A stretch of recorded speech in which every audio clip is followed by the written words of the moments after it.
Magical কিছু দেখেন, আপনি নিশ্চিত থাকেন যে সেটার ফলাফল ভালো হবে না। রাজনীতিতে ম্যাজিক ভালো জিনিস নয়। তো তারেক রহমান সাহেব চেষ্টা করে যাচ্ছেন, সেটা ম্যাজিক্যাল হোক, তার উদারতা হোক, তার অনেস্টি হোক। সুষ্ঠু ভোট, নিরপেক্ষ নির্বাচন, কিন্তু ভোট হয়েছে সুষ্ঠু, গণনায় কলঙ্কিত নতুন ইতিহাস।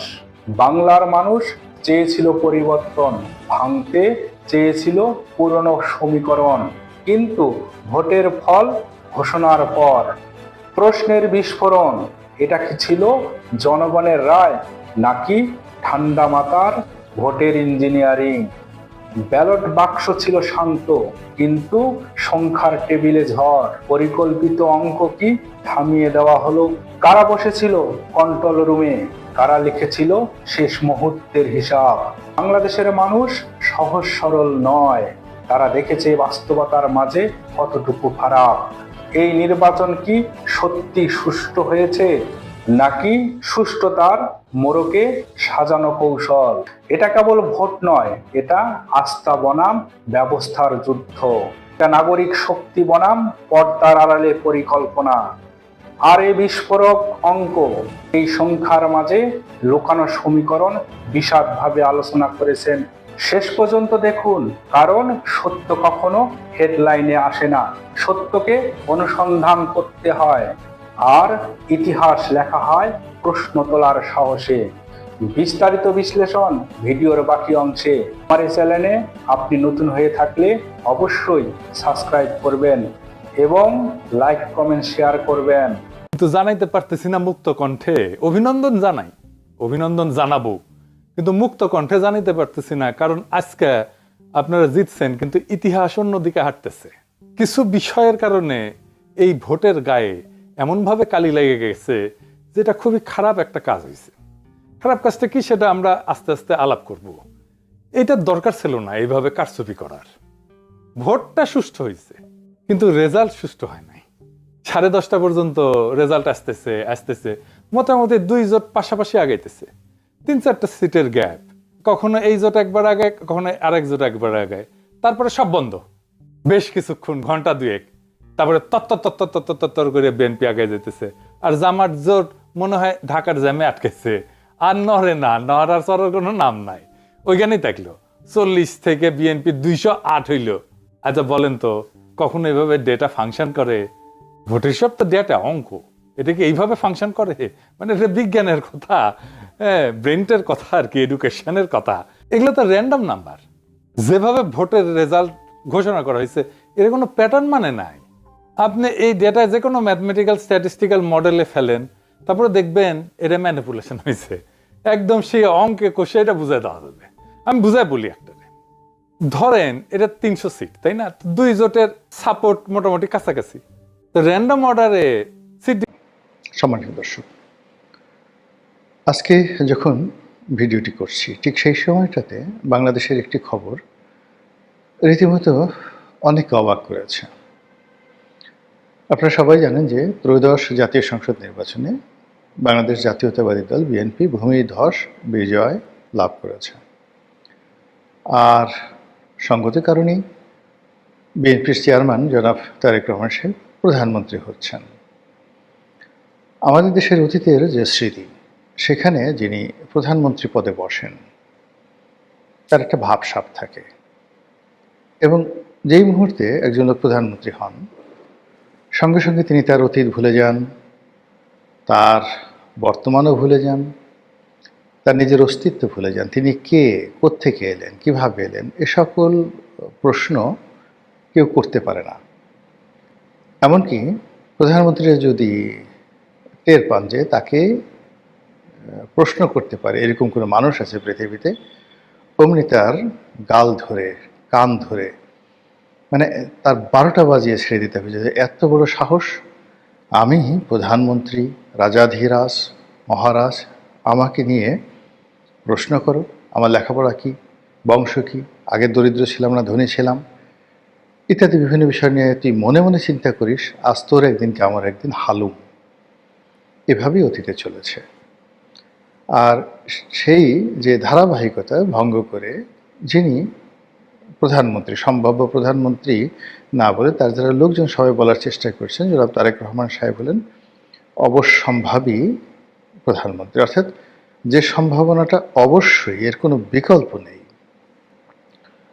তো আমি যে ভিডিওটি করছি আজকে ফেব্রুয়ারি মাসের 15 তারিখ, বলা হচ্ছে 18 তারিখে সরকার শপথ গ্রহণ করবে। 3 দিন অনেক দীর্ঘ সময়। 3 দিন তো দূরের কথা, মহান আল্লাহ রাব্বুল আলামিনের কুন ফায়াকুনের কারণে 3 সেকেন্ডের মধ্যে পৃথিবীর মানচিত্র পরিবর্তন হয়ে যায়। তো সেক্ষেত্রে আল্লাহ তাকে রহম করুন, বরকত দান করুন তারেক রহমান সাহেবকে। তার নেতাকর্মীরা তাকে নিয়ে যে আশায় বুক বাঁধছেন, তিনিও নিঃসন্দেহে আশাবাদী। তো তার আশা পূর্ণ হোক। তো যেটা বলছিলাম যে তিনি তার রাজনৈতিক প্রতিপক্ষ গত 1 মাস ধরে তারা পরস্পরের বিরুদ্ধে যতটা প্রচার করা দরকার, প্রোপাগান্ডা দরকার, উভয়ই করেছেন। এবং ইতিমধ্যে সারা বাংলাদেশে জামাত এবং বিএনপি নেতাকর্মী এবং অন্যান্য যে সকল প্রতিদ্বন্দ্বী প্রার্থী রয়েছে, এমনকি বিএনপির বিদ্রোহী যারা প্রার্থী, তারাও পরস্পরের বিরুদ্ধে বিষোদ্গার করছেন, লড়াই সংগ্রাম করছেন, অনেক জায়গাতে মারামারি হয়েছে ইত্যাদি নানা ঘটনা। ঠিক সেই সময়টাতে জনাব তারেক রহমান সাহেব জামাতের আমির ডাক্তার শফিকুর রহমান সাহেবের বাসভবনে দেখা করতে গেছেন। সেই দৃশ্য আমরা দেখলাম পত্রপত্রিকাতে। আর এরপর তিনি এনসিপির প্রধান জনাব নাহিদ ইসলাম তার বাসাতে যাবেন তার সঙ্গে দেখা করার জন্য। তো এটা বাংলাদেশের রাজনীতিতে একেবারে ব্যতিক্রম। পশ্চিমা দুনিয়াতেও এরকম হয় কিনা আমি দেখিনি। বরং যিনি নির্বাচিত হন, নবনির্বাচিত প্রেসিডেন্ট বা প্রধানমন্ত্রী, তাকে অভ্যর্থনা জানানোর জন্য সবাই সেখানে যান। এরকম একটা কালচার রয়ে গেছে। আবার আমরা হোয়াইট হাউসের ক্ষেত্রে দেখেছি, ধরুন প্রেসিডেন্ট বারাক ওবামা, তিনি ক্ষমতাসীন আছেন, প্রেসিডেন্ট ইলেক্ট ডোনাল্ড ট্রাম্প। তো ডোনাল্ড ট্রাম্প ইলেক্টেড হওয়ার পর শপথ গ্রহণের আগে ইনফর্মাল ওয়েতে তিনি হোয়াইট হাউসে যান তার স্ত্রীকে নিয়ে, এবং স্বয়ং বারাক ওবামা তাকে অভ্যর্থনা জানান। এটা ওদের কালচার। তো এক্ষেত্রে তারেক রহমান সাহেব তার স্ত্রীকে নিয়ে যদি গণভবনে যেতেন, মানে এখন তো গণভবন নেই, যমুনাতে যেতেন কিংবা বঙ্গভবনে যেতেন, এটা পশ্চিমা কালচারের মতো একটা নতুন কালচার হতো বাংলাদেশে। কিন্তু তিনি সকল কালচার ভঙ্গ করে সংসদে যারা বিরোধী দল হবেন তাদের সঙ্গে দেখা করতে গেছেন। সবাই বলছে এটা বিরাট উদারতা, এরকম উদারতা বাংলাদেশে হয়নি।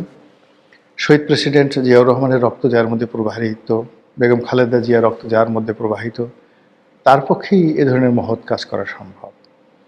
তিনি শান্তির কবুতর, শ্বেত শুভ্র কবুতর, তার মাধ্যমেই শান্তি প্রতিষ্ঠিত হতে পারে আগামীতে এই বাংলায়। এরকম ইতিবাচক কথাবার্তা বলা হচ্ছে। তো এই পর্যন্ত যদি ঠিক থাকতো, সব কিছু স্বাভাবিক থাকতো, তাহলে আর কোনো বক্তব্য ছিল না। কিন্তু আমি এই ভিডিওটি করছি রোববার দিন রাত্রি 8:30টার সময়।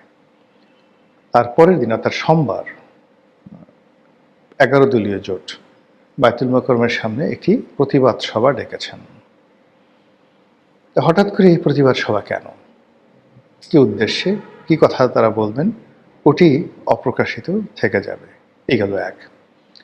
এবং এটা হতে পারে, একদিকে ধরুন আপনি পার্লামেন্টে বন্ধুত্ব করবেন, রাজনৈতিক সৌহার্দ্যতা থাকবে, পরস্পরের সঙ্গে সম্পর্ক থাকবে, আবার আপনার অধিকার নিয়ে কথাবার্তাগুলো নিয়ে আপনি রাজপথে কথা বলবেন। এটা আমাদের বাংলাদেশে অনেকবার ঘটেছে, বহুবার ঘটেছে। তো সেটা সমস্যা ছিল না। সমস্যা হবে যদি তারেক রহমান সাহেব এই যে জামাতের আমিরের সঙ্গে দেখা করলেন, এটি উনি নিজের ইচ্ছায় করে থাকেন, দলের পরামর্শ করে থাকেন, ভালো, এবং এটি ইতিবাচক। কিন্তু এটি যদি কোনো বিশেষ জায়গা থেকে নির্দেশনা আসে, উপদেশ আসে, অনুরোধ আসে, সেটা আপনারা অনুমান করে নেন কোথা থেকে আসতে পারে, তাহলে এই সাক্ষাতের মধ্যে একটি অশনি সংকেত বিরাজ করছে। যদি এ ধরনের একটি ভয় তারেক রহমান সাহেবকে কেউ দেখিয়ে থাকে যে জামাত যদি ঠিক না থাকে তারা যে কোনো সময় সংসদ থেকে বেরিয়ে যেতে পারে, তাহলে সরকারের পতন অনিবার্য। তারা শপথ গ্রহণ নাও করতে পারে, তারা শপথ গ্রহণের আগে ঝামেলা তৈরি করতে পারে, ইত্যাদি ইত্যাদি নানা বিষয়। আর সেই ভয়ের কারণে হোক, এই পরিস্থিতি উত্তরণের জন্য সেই একটা নেগোসিয়েশন বা একটি বন্ধুত্বের পরিবেশ তৈরির জন্য তার যে অগ্রগামী ভূমিকা, এটা যদি হয়ে থাকে, তাহলে এই ফলাফলটা ভালো হবে না, কোনো অবস্থাতে ভালো হবে না। আর আমাদের দেশে যারা ওভার অ্যাক্টিং করার চেষ্টা করেন বা অতিরিক্ত ভালো করার চেষ্টা করেন, তারা সবাই বিপদে পড়েন। আমাদের দেশটাই হলো শক্তের ভক্ত, নরমের জম। এখানে আপনি রাজা হবেন তো রাজার মতো থাকবেন, প্রজা হবেন প্রজার মতো থাকবেন। প্রজা যদি রাজার মতো ভাব দেখায়, ভীষণ রকম সমস্যার সৃষ্টি করে। আর রাজা যদি সাধারণ আলখেল্লা পরে, লুঙ্গি পরে, পাজামা পরে, পাঞ্জাবি পরে রাস্তাঘাটে ঘোরাফেরা করেন, তাহলে একটা ভিক্ষুক এসেও তাকে একটা খোঁচা দিয়ে যাবে। এই হলো আমাদের দেশের চরিত্র।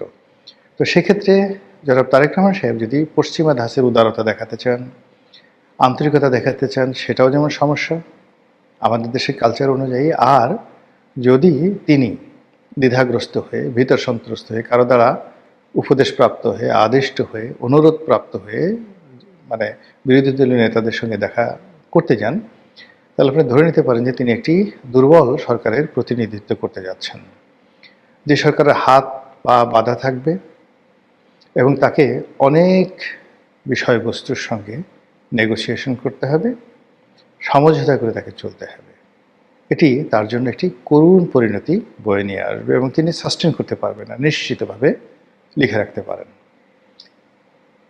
থার্ডলি হলো যে সামনে যে রাজনীতির সমীকরণ আসছে, সেই সমীকরণে একটা স্পেস আছে, বিশাল একটা স্পেস খালি আছে।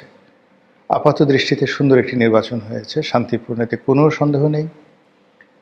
এমনকি এই নির্বাচনে যারা অংশগ্রহণ করেছেন ভোট দেওয়ার জন্য, তাদের যে সংখ্যাধিক্য, এটাও আমরা যারা রাজনীতির বিশ্লেষণ করি আমাদের চিন্তার বাইরে। এটা প্রকৃতি প্রদত্ত একটি আশীর্বাদ। আমি বেশ কয়েকবার বলেছি এর আগে যে ম্যাজিক্যাল কিছু ঘটে যেতে পারে নির্বাচনে, এবং ম্যাজিক্যাল সেই ঘটনা যদি ঘটে, তাহলে ভোটাররা ভোট কেন্দ্রে আসবে, ভোট কেন্দ্রে শান্তিপূর্ণ পরিবেশ বজায় থাকবে, ইত্যাদি আরও অনেক কিছু। কিন্তু আমাদের যে স্বাভাবিক অবস্থা, আইনশৃঙ্খলার যে অবস্থা, মানুষের মন মানসিকতা, তো সেক্ষেত্রে আসলে দ্বন্দ্ব সংঘাত হলে সেটা সামাল দেওয়া যেত না। কিন্তু বাস্তবে ম্যাজিক্যাল ঘটনা ঘটেছে, অলৌকিক ঘটনা ঘটেছে। অনেকে ফলাফল নিয়ে, ফলাফলের ইঞ্জিনিয়ারিং নিয়ে বিভিন্ন রকম কথাবার্তা বলছেন, এবং স্পর্শকাতর অনেকগুলো যে সিট রয়েছে, সংসদীয় আসন রয়েছে, সেখানে ফলাফলের যে যাকে বলা হয় পরিবর্তন আমরা দেখেছি, এবং সেখানে যেভাবে ফলাফল হয়েছে, এটা আমাদের হিসাবের সঙ্গে মিলছে না। আবার এখন জনাব তারেক রহমান সাহেব যেভাবে ভারতকে তিনি প্রিভিলেজ দিতে চাচ্ছেন, আবার ভারত যেভাবে রেসপন্ড করছে তারেক রহমান সাহেবের পক্ষে, আবার ভারতকে ঠেকিয়ে দেওয়ার জন্য এনসিপি, ডাকসু, জামায়াত ইসলামী, তাদের অন্যান্য যে সকল প্রক্সি গ্রুপগুলো রয়েছে, তারা যেভাবে রাস্তায় মিছিল বের করতে যাচ্ছে নরেন্দ্র মোদীর বিরুদ্ধে, ভারতীয় কর্তৃপক্ষের বিরুদ্ধে, এটি জনাব তারেক রহমান সাহেবের জন্য নানা রকম সমস্যা এবং জটিলতা